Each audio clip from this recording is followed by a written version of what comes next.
xenophobia attack with loss of lives as Gota has decided to take laws into their hands because, according to them, the government had failed to enforce the Ghana Investment Promotion Center Act 2013, 865, Article 27, please, silence.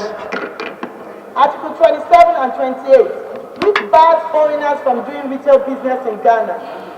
Further concerned that in 2018, the enforcement of the Quick Notice Initiative commenced, and it was properly communicated by the Ghanaian Minister for Foreign Affairs and Regional Integration, Ms. Shirley Ayokobochi, that this GIP law would not affect Nigerians or other ECOWAS citizens. However, the National Association of Nigerian Traders warned the minister that the law could spark xenophobic attacks from ignorant persons, but she assured the union that the Ghanaian government is ensuring that there's an understanding among Ghanaian traders that the Quick Notice Initiative has nothing to do with Nigerians and other ECOWAS traders, and that Nigerians should in no way interpret the issue as a future xenophobia against Nigerian traders. Aware that on December 2, 2019, the Ghanaian police, in a bid to control the mayhem, used firearms and fired shots to control the crowd. Some arrests were made and detainees are currently undergoing further investigations at the police headquarters. Be further aware that according to the president of Nigerian Union of Traders in Ghana, Mr. Chukwuemeka Levi Nanji, mentioned that Nigerian traders were physically attacked on December 2, 2019.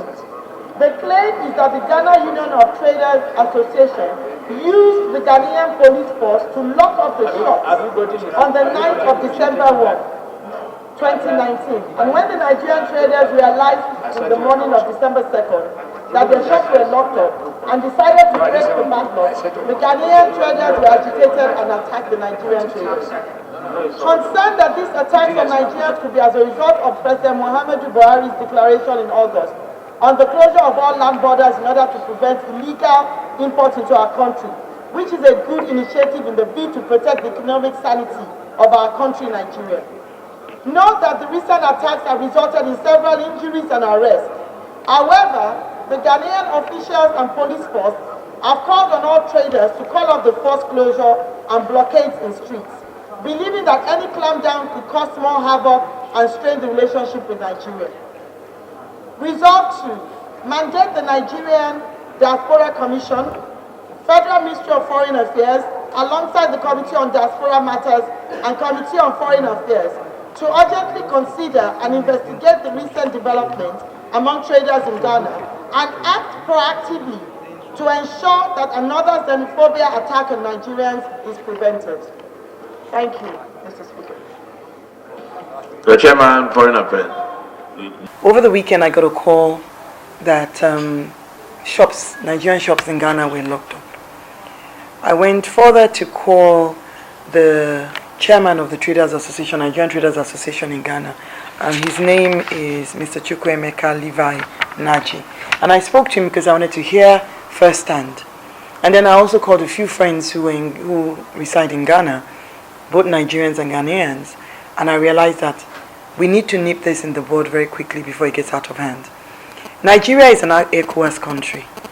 ECOWAS country, the law that was passed in Ghana, what was the name of that law now? What's it called?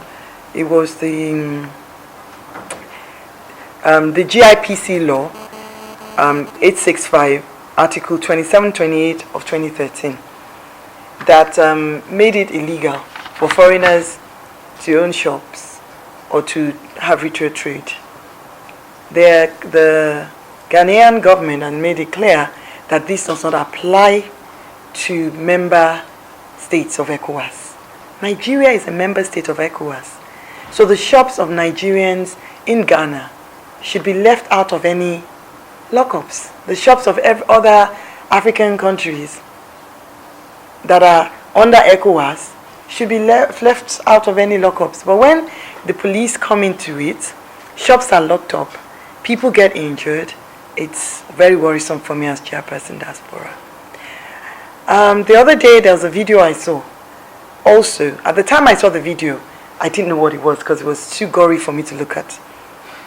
But then after I heard what happened in Ghana, something now told me to go back and listen to that video. And apparently, it was French language that was being spoken. Apparently, I do not know for a fact, because we do have a lot of fake news on social media as well. But the fake part could be that it was Nigerians that were cut up. Human beings had been cut up, chopped up. And they continued to chop the bodies. These people were already dead. They cut off heads, they were kicking the heads, even if they're not Nigerians. This is a crime against humanity.